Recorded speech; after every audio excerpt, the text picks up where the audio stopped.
lower house of French Parliament recognizes Holodomor as genocide of Ukrainians. Here's a summary of the article. On Tuesday, the National Assembly of France, which is the lower house of the French Parliament, adopted a resolution recognizing the Holodomor of 1932–1933 as an act of genocide of the Ukrainian people.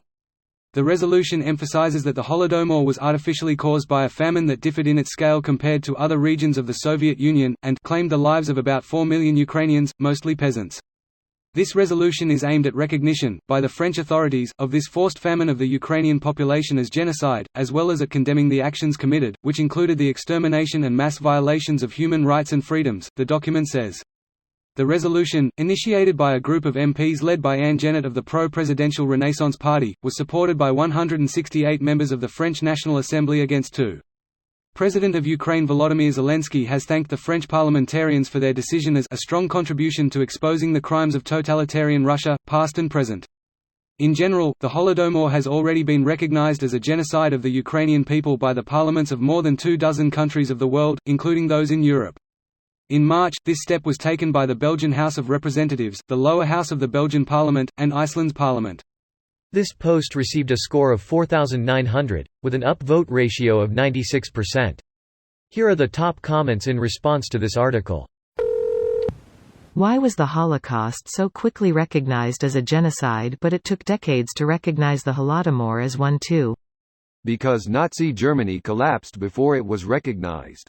The Soviet Union then lasted another 50 years, making this recognition complicated.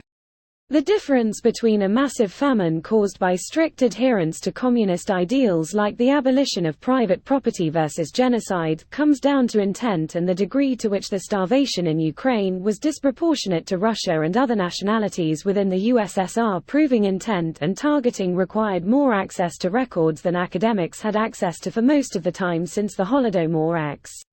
Mao's policies starved tens of millions of Chinese people during the Great Leap Forward. But to our knowledge there wasn't actually a genocide going on, just Mao having no idea how to manage an economy or motivate farmers. Let's say hypothetically the CCP falls tomorrow and the new government was okay with neutral academics coming in, they could hypothetically find out the CCP preferentially diverted harvests away from regions of ethnic minorities to feed Han Chinese, leading to massive depopulation of those minorities and only minor depopulation for the dominant ethnicity. We would then begin having a very delayed conversation about evidence for genocide. One that would be fought tooth and nail by people politically aligned with the old CCP, ethnic Han Chinese who don't want the inherited guilt, people who were educated before this was a known factor, people who feel like preferentially starving an ethnicity isn't quite the same as gas chambers, so doesn't deserve the moniker genocide, despite it being intentional ethnic depopulation, etc.